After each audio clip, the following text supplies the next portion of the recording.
Benih acid dibuat oleh tim Universitas Carnegie Mellon, dipimpin oleh Profesor Lining Yao yang mendapatkan inspirasinya dari benih erodium. Benih erodium telah berevolusi dari waktu ke waktu dan mengembangkan cara unik untuk mengamankan kelangsungan hidupnya sendiri. Ini dilakukan dengan mengebor dirinya sendiri ke dalam tanah menggunakan proses yang disebut higroskopi. Suatu zat yang bersifat higroskopis memiliki kemampuan untuk menyerap uap air dari atmosfer. Dalam hal ini, tenda, bagian benih yang panjang, menggulung saat kering dan kemudian mengurai saat basah. Hal ini menyebabkan benih berputar dan berputar yang merupakan cara ia mengebor dirinya sendiri ke dalam tanah. Profesor Lining Yao dan timnya mampu meniru proses ini dengan benih acid yang mereka buat dari penner kayu ek. Benih acid mereka yang terbuat dari penner kayu ek putih yang dapat terurai sehati.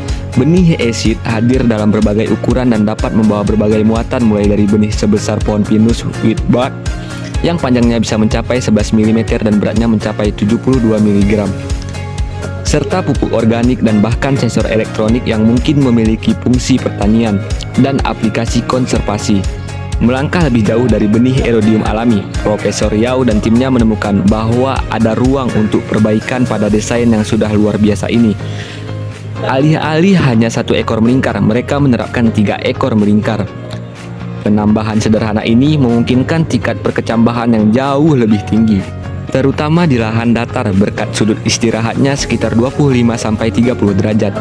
Jika dibandingkan dengan benih erodium pada kondisi medan yang sama, benih acid memiliki tingkat keberhasilan pengoboran 80%, sedangkan benih erodium memiliki tingkat keberhasilan 0%.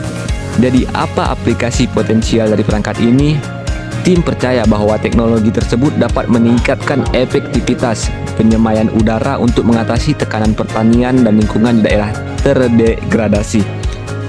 Contoh seperti ini dapat berupa daerah yang rawan longsor, yang berada di tempat yang sulit dijangkau, di mana vegetasi tambahan dapat menopang tanah. Di tempat yang sulit dijangkau, di mana vegetasi tambahan dapat menopang tanah, serta daerah yang rusak akibat kebakaran, di mana pemulihan dapat mempercepat secara dramatis.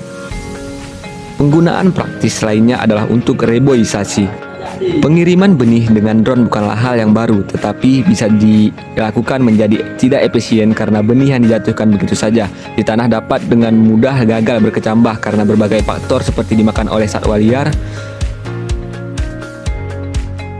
Benih acid juga bisa menjadi pajangan. Itu dapat dilapisi dengan cat releftik atau neon yang memungkinkan pantauan tingkat perkecambahan dengan mudah. Benih yang gagal berkecambah dapat dengan mudah terlihat dan bahkan didaur ulang. Sensor dapat berkisar dari sensor kelembapan untuk memantau kondisi tanah hingga tag RFID dan sensor jarak tanah yang memungkinkan pelacakan objek atau satwa liar. Ini bisa berguna untuk mencegah hama atau hewan pengerat di lingkungan pertanian atau bahkan kebun. Kemungkinan lain yang menarik dari benih acid adalah terraforming masa depan di Mars. Suatu hari kawanan drone otonom dapat terbang di sekitaran Mars menjatuhkan jutaan pembawa benih yang mengebor sendiri. Ini membuka jalan bagi kolonisasi di masa depan.